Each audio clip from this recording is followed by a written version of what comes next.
हे guys, welcome back once again. दोस्तों, आज की कहानी एक सच्ची घटना पर आधारित है, जहाँ पर हम देखेंगे कि कैसे कुछ जवान अफगानी रेगिस्तान में खुद को एक माइन की खान के ऊपर खड़ा हुआ पाते हैं और ऐसी हालत में आखिर वो खुद को कैसे जिंदा रखेंगे। साल है 2006, जगह है अफगानिस्तान की कजाकी डैम, जहाँ पर कुछ ब्रिटिश जवानों की टुकड़ी को तैनात किया गया है ताकि कोई भी हलचल हो तो वो उसे संभाल सके। और उसी में से एक जवान नदी में नहाने के लिए उतर जाता है और जब वो बाहर निकलता है तो वहाँ के लोकल बच्चे उसके कपड़े चुरा लेते हैं, जैसे कि वो उन्हें बहुत सुनाता है लेकिन इंग्लिश में, जो कि उन्हें कुछ समझ नहीं आता। लेकिन जब वो जवाब में उनके हाथों में बंदूक देखता है तो समझ जाता है कि यहाँ से खिसक लेना ही बेहतर है। इसीलिए वो ऐसे ही बिना कपड़ों के ही वहाँ से अपने बेस पर लौट जाता है। कुछ देर बाद एक हेलीकॉप्टर आता है जो अपने साथ कुछ सामानों को लेकर आया था। सभी जवान उसे खोलते हैं। उनमें उनके परिवार वालों की तरफ से भेजे गए ऐसे सामान थे जिन्हें देखकर वो थोड़ा इमोशनल हो जाते और घंटों घंटों तक उन्हीं लेटर को पढ़ते रहते हैं। कुछ ऐसे थे जो कि अकेले बैठकर उन्हें मिस करते हैं। यही सोल्जर की लाइफ होती है।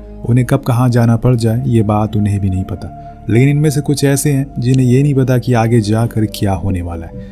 अब 2 दिन बीत जाते हैं। ये लोग हर रात में पहरेदारी देते हैं किसी दूसरे देश में आकर और देखते हैं कि वहाँ पर कुछ हलचल हो रही है। कुछ लोग जीप से आए हुए हैं और उनके साथ कुछ हथियार भी हैं, इसीलिए वो सभी चौकन्ना हो जाते हैं। उन्हें पहले तो कंफर्म करना था कि ये कहीं सिविलियन तो नहीं है, लेकिन इतनी देर में वहाँ से गोलियां चलना शुरू हो जाती, जिससे ये कंफर्म हो जाते हैं कि ये लोग दुश्मन हैं और इसीलिए सभी फायर करने लगते हैं। वो पूरी रात ऐसी ही गोलीबारी करते रहते हैं, पर इसमें किसी को ज्यादा कुछ खास नुकसान नहीं होता। सुबह होने पर वो देखते हैं कि कुछ दुश्मन फिर से जीप से आए हैं, पर इस बारी उनके साथ कुछ वाइट सिविलियन हैं जो कि शायद रिपोर्टर हो सकते हैं। उन्होंने उन्हें बंदी बना लिया है। अब वो रोड के बीच में लाकर उन्हें खड़ा कर दिया जाता है, जिसके बाद वो उन्हें शूट करने वाले थे। ये सभी जवान निशाना लगा लेते हैं, फायर करने की फिराक में बैठ जाते हैं, लेकिन ये बहुत दूर थे। इतनी दूर से फायर करना सही नहीं है, निशाना सही लगेगा नहीं। ये अपने स्नाइपर को भी बुलाते हैं लेकिन वो भी कुछ कर नहीं पाता। तब इनका सीनियर ऑफिसर डिसाइड करता है कि ये थोड़ा सा नीचे जाएंगे और वहां से एम करने की कोशिश करेंगे और फिर उन सभी को बचाने की भी कोशिश करेंगे। इसीलिए उनमें से कुछ जवानों की टुकड़ी बनाई जाती है जो कि नीचे जाएंगे और कुछ ऊपर रहेंगे, जो कि इन्हें कवर देंगे। इसके बाद ये सभी धीरे धीरे करके नीचे उतरना शुरू करते हैं और ऊपर से वॉकी टॉकी से इन्हें सही रास्ता बताया जा रहा था, इन्हें कहाँ जाकर दुश्मन पर एम करना है। अब नीचे जाने वाली टुकड़ी का सीनियर, जो कि सबसे आगे चल रहा था, वो अपने पीछे चलने वाले साथियों को रुकने को कहता है और खुद आगे जाता है ताकि वहाँ कुछ खतरा ना हो। लेकिन तभी दोस्तों एक तेज धमाका होता है और जब थोड़ी सी धूल छटती है तो हम देखते हैं कि उस जवान के एक पैर के चीथड़े उड़ चुके हैं। दरअसल उसने एक माइन पर पैर रख दिया था, जिसकी वजह से ये हुआ। वो सभी को चौकन्ना रहने को कहता है, लेकिन उसकी खुद की हालत बहुत खराब थी, इसीलिए फौरन बाकी सोल्जर आते हैं और उसकी ऐसी हालत देखकर घबरा जाते हैं और तुरंत अपने बेस से संपर्क करते हैं। उन्हें बताते हैं कि हमारा एक सोल्जर घायल हो चुका है, इस एरिया में माइन बिछी हुई है, इसीलिए जो कोई भी यहाँ पर आए संभल कर आए। सभी लोग मेडिक को लेकर नीचे जाने लगते हैं क्योंकि उस जवान की हालत बहुत ही ज्यादा गंभीर थी। अगर ज्यादा देर तक मदद नहीं पहुंची तो वो मर भी सकता है क्योंकि खून बहुत तेजी से बह रहा है।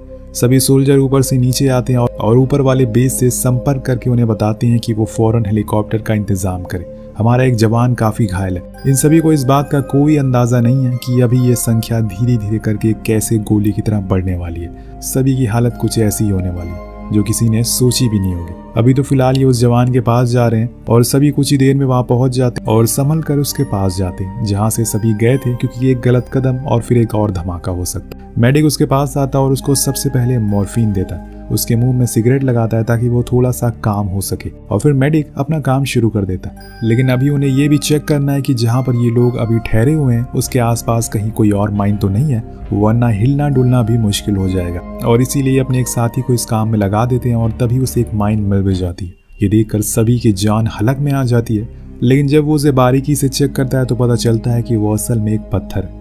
अब कुछ देर बाद सबसे ऊपर वाले बेस के लोग भी नीचे आ जाते हैं इनको कवर देने के लिए, क्योंकि वो एरिया बिल्कुल खुला हुआ है। असल में दुश्मनों को पता था कि ये रास्ता एक सूखी नदी का है और जो कुछ भी यहाँ से गुजरेगा उसे यही लगेगा कि दोनों तरफ से हमें कवर है, तो ऐसा क्या खतरा यहाँ पर हो सकता है। इसीलिए उन्होंने ये माइन के काम शुरू कर दिया। क्या पता उस पूरे एरिया में माइन का जाल हो, किसी को अभी कुछ पता नहीं है। ऊपर तेजी से हेलीकॉप्टर को बुलाने का प्रोसेस चल रहा था, वो किसी भी समय यहाँ तक पहुँच सकता है।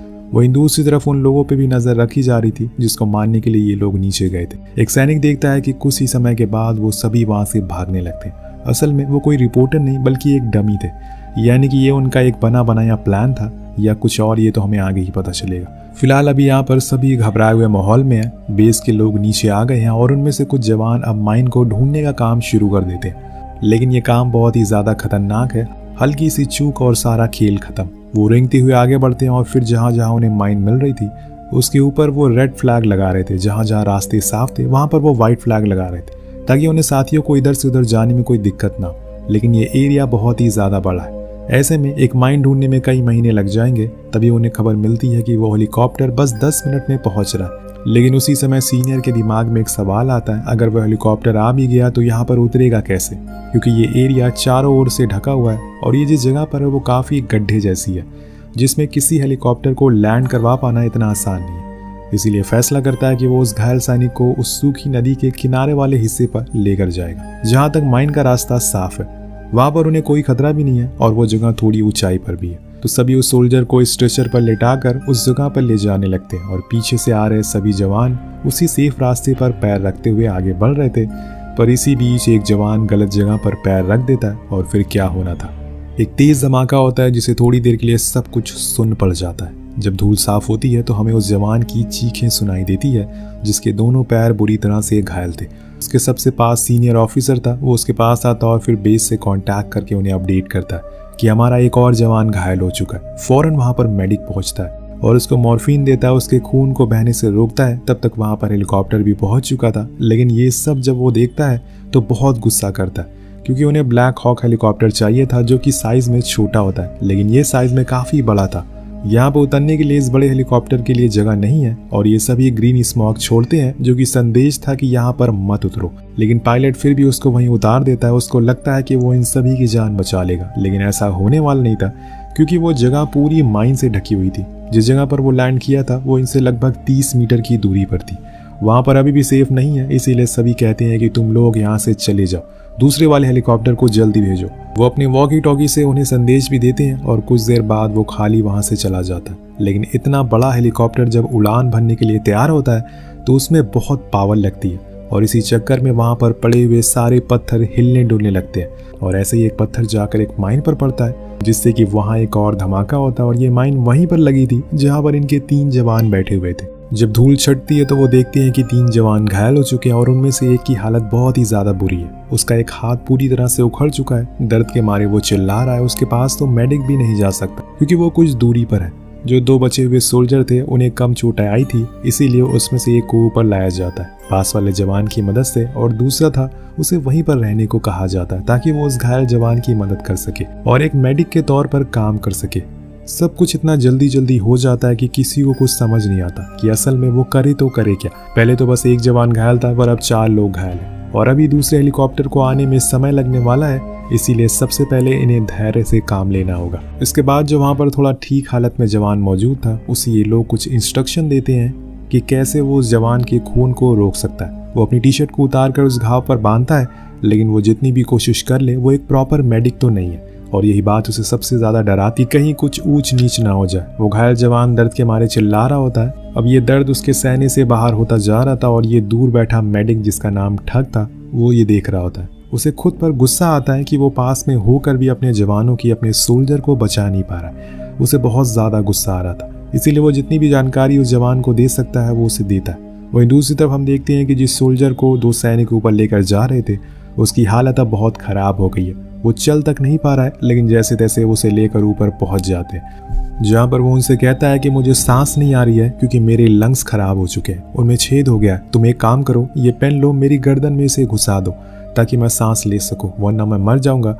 वो जवान ऐसे करने से डरते हैं, लेकिन उसके पास कोई दूसरा रास्ता भी तो नहीं है, इसीलिए वो हिम्मत करता और फिर धीरे धीरे करके उस पेन को उसके गर्दन में घुसा देते हैं जिससे कि वो सही से सांस लेने लगता। लेकिन ऐसे ज्यादा देर तक चल नहीं सकता, जल्दी इन्हें मदद चाहिए। वही नीचे अब ठग का गुस्सा बर्दाश्त से बाहर हो रहा था। वो फैसला करता है कि वो उस घायल जवान के पास जाएगा क्योंकि वो मेडिक है और उसका यही काम है। वो ऐसे हाथ पे हाथ रखकर बैठ नहीं सकता, उसकी जान उसे बचानी होगी, उसे वहां जाना ही होगा। इसीलिए उसका सीनियर कहता है ठीक है तुम वहां जाओ, लेकिन तुम मेरी बात ध्यान से सुनो। पहले तुम अपना बैग आगे आगे फेंकना, फिर उस पर तुम कूदना।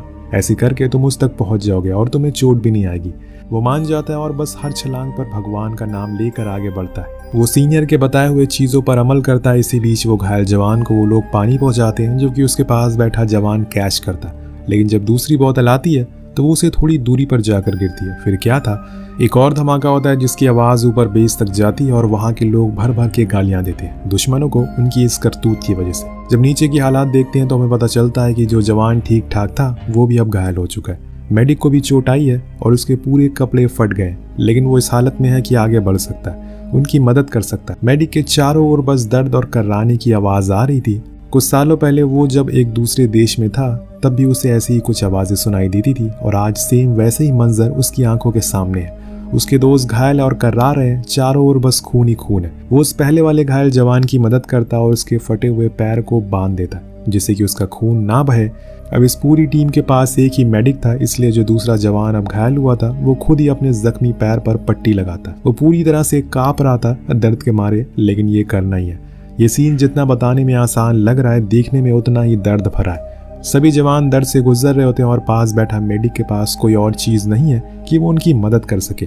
वो सभी घायल सैनिकों के बीच में ही बैठा रहता है और बस इंतजार करता है। उन्हें यहाँ पर बैठे हुए सुबह से शाम हो जाती है। अभी तक कोई भी हेलीकॉप्टर वहाँ पर नहीं पहुँच सका था। मेडिक ने अपने सारे कपड़े उतार दिए थे ताकि वो उन घायल सैनिकों के जख्मों को बांध सके, क्योंकि अब पट्टियां भी खत्म हो चुकी थी। वो बस उन्हें उम्मीद देता है कि सभी बच जाएंगे। इसी बीच वो जिसके पास बैठा होता है जेम्स, वो उसे बताता है कि वो शायद अब जिंदा ना रहे, इसीलिए वो जाकर उसकी फैमिली से कह देगा कि वो लड़ते हुए शहीद हुआ, ऐसे डरपोकों की तरह नहीं। लेकिन ठग कहता है कि किसी को कुछ नहीं होगा, सभी सही सलामत घर जाएंगे। तभी उन्हें पता चलता है कि आज उनके ग्रुप में मौजूद एक जवान का बर्थडे है, इसीलिए वो सभी से कहता है कि हमें इसे विश करना चाहिए। तो सभी उसके लिए बर्थडे विश सॉन्ग गाते हैं। ये सब मेडिक बस इसलिए कर रहा था ताकि सब में जीने की उम्मीद बनी रहे। उसका यही तो काम है, किसी को इतनी आसानी से मरने नहीं देना और उसे उन्हें उम्मीद देते रहना होगा। कुछ भी हो जाए उसे जिंदा रखना है। वो जेम्स को उसके मुंह से ग्लूकोज पिलाता है ताकि उसकी सांसें चलती रहे। उधर जिस जवान की गर्दन में उन्होंने उस पेंसिल को डाला था वो अब खराब हो चुकी है, क्योंकि किसी भी प्लास्टिक की चीज़ को ऐसे जख्म पर इस्तेमाल करना इन्फेक्शन हो सकता है। वो उसे बाहर निकाल लेते हैं और कहते हैं कि कुछ देर बस इंतजार करो, बस हेलीकॉप्टर आने ही वाला है। सभी की हालत बहुत खराब है, किसी को उम्मीद नहीं है कि वो इस हाल में आ जाएंगे। इसी बीच सबसे ऊपर वाले बेस से कुछ सोल्जर देखते हैं कि इन पर कुछ लोग नजर रखे हुए हैं, वहां से बैठकर इन्हें देख रहे हैं। लेकिन इसी बीच इन्हें उम्मीद की किरण दिखाई देती है। हम देखते हैं कि हेलीकॉप्टर यहाँ पर पहुंच गया है। वो इस बारी लैंड नहीं करता क्योंकि उन्हें पहले से पता था कि यहाँ पर माइन मौजूद है। वो ऊपर से ये स्ट्रेचर भेजते हैं जिस पर ये लोग उन घायल जवानों को लिटा देते हैं। लेकिन जैसे ही वो सोल्जर लैंड करता है सभी बहुत डर जाते हैं कि कहीं एक और माइन न फट जाए, लेकिन ऐसा होता नहीं है और फिर एक एक करके उन्हें यहाँ से ले जाया जाता है। फौरन ऑक्सीजन दिया जाता है उन्हें। कुछ ही देर बाद हम देखते हैं कि ठग को पता चलता है कि वो भी एक माइन के ऊपर बैठा हुआ है, लेकिन वो खराब हो चुकी है, इसीलिए वो ऊपर वाले का शुक्रिया अदा करता है। और इसके बाद हम उसे उसके साथियों के पास बैठा हुआ देखते हैं। कहानी के आखिर में हम सभी को सही सलामत उनके घर जाते हुए देखते हैं। दोस्तों, ये पूरी कहानी एक सच्ची घटना पर आधारित है, जैसे कि मैंने आपको पहले ही बताया था। इसमें हमें अंत में इन सभी सोल्जर की कुछ असली तस्वीरें भी दिखाई जाती है। ये भी बताया जाता है कि 2006 के बाद कुछ ऐसे थे जिन्होंने अपनी ड्यूटी को कंटिन्यू रखा, और इसी के साथ इस कहानी पर यही अंत हो जाता है। तो दोस्तों, सोल्जर हमारे देश के लिए क्या क्या बलिदान देते हैं वो सिर्फ उन्हें और उनके परिवार वालों को ही महसूस होता है, क्योंकि कभी भी उनके साथ कुछ भी हो सकता है। कहानी आपको कैसी लगी नीचे कमेंट करके जरूर बताएगा। मिलते हैं अगले वीडियो में। पीस।